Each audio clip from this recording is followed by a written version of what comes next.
রাজ্যে এডিসি নির্বাচনের ভোট গ্রহণ পর্ব মিটতেই পরবর্তী রণকৌশল এবং ফলাফল নিয়ে কাটাছেঁড়া শুরু করল শাসক দল বিজেপি।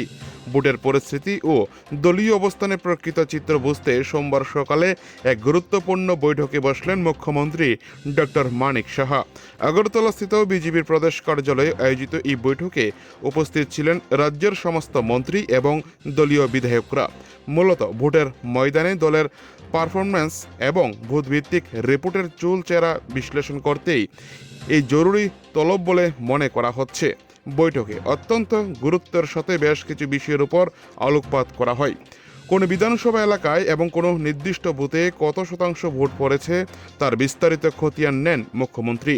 নিচুতলার কর্মীদের থেকে প্রাপ্ত তথ্যের ভিত্তিতে প্রতিটি এলাকায় বিজেপির অবস্থান ঠিক কেমন তা নিয়ে বিধায়কদের সাথে দীর্ঘ আলোচনা হয়।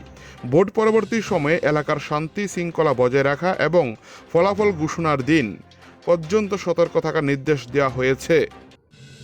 রাজনৈতিক বিশ্লেষকদের মতে এডিসি নির্বাচন ত্রিপুরার রাজনীতির একটি বড় অ্যাসিড টেস্ট। তাই নির্বাচনের ফলাফল ঘোষণার আগেই প্রতিটি কেন্দ্রের নারী নক্ষত্র বুঝে নিতে চাইছে শাসক পক্ষ।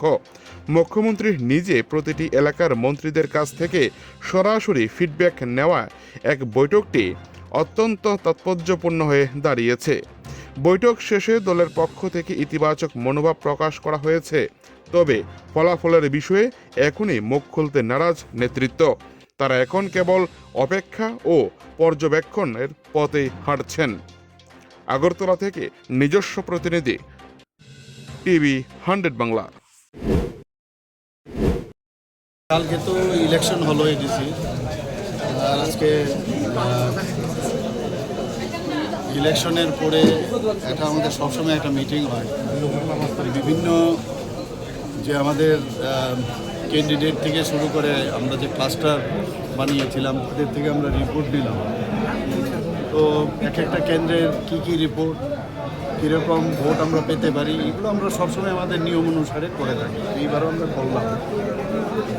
এখন পর্যন্ত যা রিপোর্ট দিল দেখলাম যে মোটামুটি ফেভারেই আছে আমাদের, চিন্তার কিছু নেই। বাকি তো রেজাল্ট বেরোলে বোঝা যাবে, কারণ এটা তো আমাদের রিপোর্ট এবং যারা মাঠে ঘাটে আছে তাদের রিপোর্ট এবং